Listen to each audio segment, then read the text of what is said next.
वो वापस वही भ्रष्टाचारियों को बांट दिया। उदाहरण के तौर पर दूंगा, हमारे प्रफुल्ल भाई पटेल है क्या?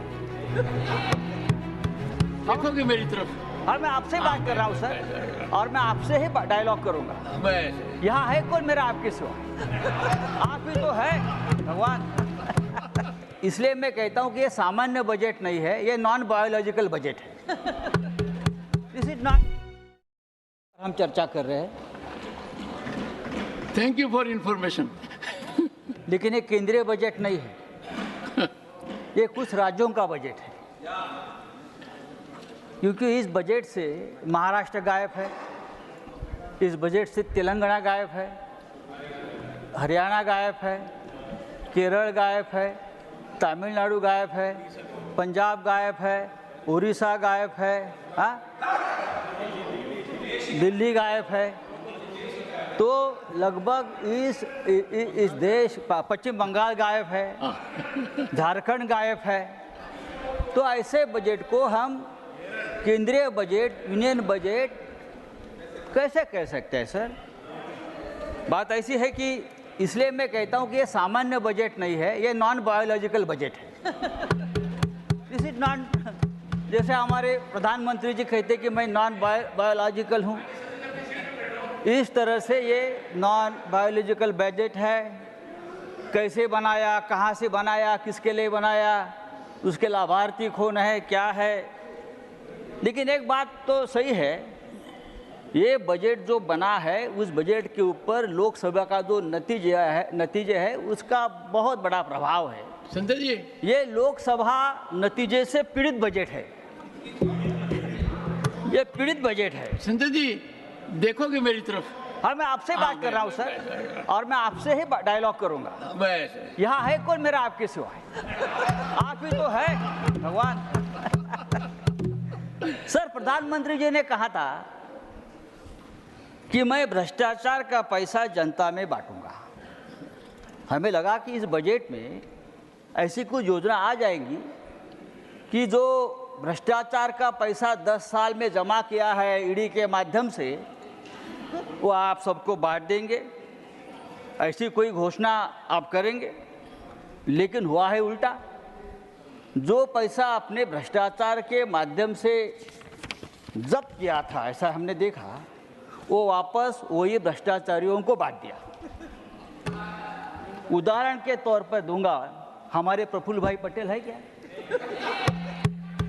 हमारे मित्र है, हमारे मित्र है, अच्छे मित्र है। देखिए, ईडी ने उनके ऊपर कार्रवाई की। क्या कार्रवाई की? उनके ऊपर ये इल्जाम लगाया। संजय जी, आपने कहा मेरी तरफ, मैं आपकी तरफ भी देख रहा हूं। आप उधर देख रहे हो।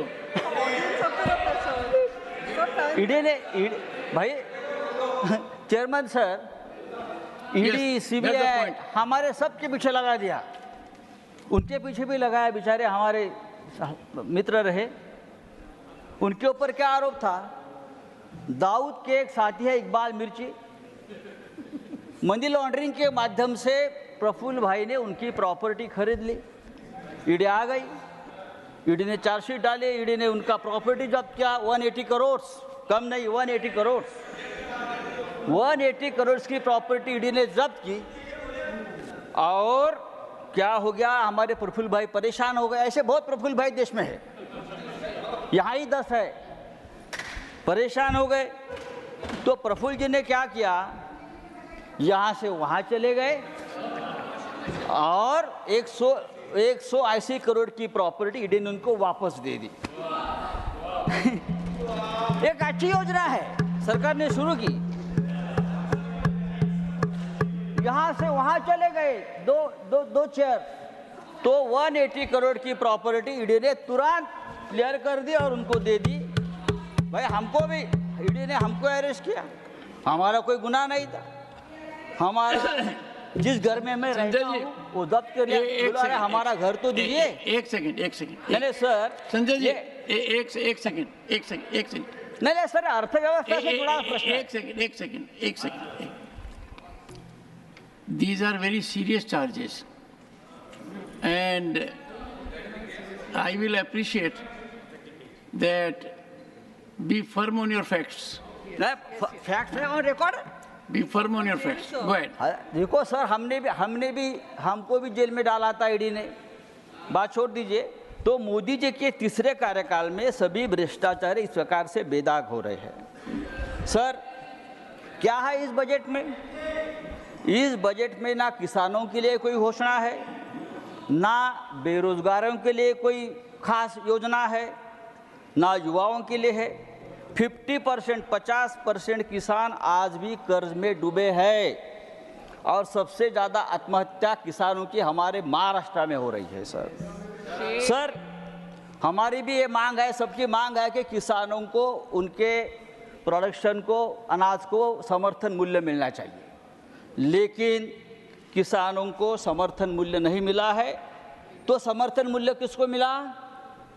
सरकार ने सत्ता का समर्थन मूल्य चुकाया है और वो समर्थन मूल्य मिला है बिहार के नीतीश बाबू को, आंध्र के चंद्रा बाबू को। उनको समर्थन मूल्य जरूर मिला है, लेकिन किसानों को समर्थन मूल्य नहीं मिला है। समर्थन मूल्य, minimum support price, minimum support price किसको मिला है? समर्थन मूल्य मिला है। सर देखिए, एक अच्छा मुद्दा राजीव जी आपने जो है किया है कि बहुत से उद्योगपति देश छोड़कर जा रहे हैं। बहुत से उद्योगपति इसलिए कि इस देश में जो जहर, जो नफरती माहौल बनाया है, उसमें उद्योगपति भारत में नहीं रहना चाहते, वो विदेश में जा रहे हैं। पिछले 8 सालों में भारत से हजारों उद्योगपति देश छोड़कर चले गए हैं। प्लीज राउंड अप अमेरिका में, और वहां जाकर अपनी इन्वेस्टमेंट कर रहे हैं। 6 लाख करोड़ से ज्यादा इन्वेस्टमेंट अमेरिका में हुए हमारे लोगों की तरफ से, और वहां 5 लाख रोजगार हमारे लोगों ने वहां दिया है। Sir thank you mister Sanjay Raut. Sir, मैं आपके तरफ देखकर बोल रहा हूँ। नहीं, you are head of time sir, time is cross. Sir, तो इसलिए मैं कहता हूँ ये जो नॉन बायोलॉजिकल बजट है। Mister Raut, last 1 minute. Last 1 minute. हाँ सर, आपने 4 करोड़ नौकरी देने का वादा किया, लेकिन 10 साल में आप 20 करोड़ नौकरियां देने वाले थे। 20 करोड़ कहाँ गई नौकरी? इस देश में बहुत से ऐसे राज्य, मुंबई सबसे ज्यादा टैक्स देती है हिंदुस्तान को। मुंबई 3 लाख करोड़ सालाना टैक्स देती है, जीएसटी देती है, लेकिन मुंबई के लिए इस बजट में एक पैसे का आपने कोई प्रावधान नहीं किया है, कोई नहीं किया है। 100 स्मार्ट सिटीज बनाने वाले थे, कहाँ गई स्मार्ट सिटीज? लेकिन मुझे आनंद है कि आपने अमरावती के लिए कितना 15,000 करोड़ दिया है। नहीं भाई साहब, नहीं मुंबई, कराड़ साहब, मुंबई की बात करता हूँ मैं, औरंगाबाद पे बनने की बात करता हूँ। मुंबई धारावी जैसे हमारी एक प्रकल्प, बात छोड़ दीजिए। इस देश के कौन से शहर के लिए इस बजट में क्या प्रावधान है, ये आप बताइए। मुंबई तो बहुत बड़ा शहर है, देश का पेट पालता है, फिर भी आजकल क्या एक नया ट्रेंड है, सब कुछ उठाओ मुंबई से और गुजरात में लेके, सब कुछ उठाओ और गुजरात में लेके जाइए।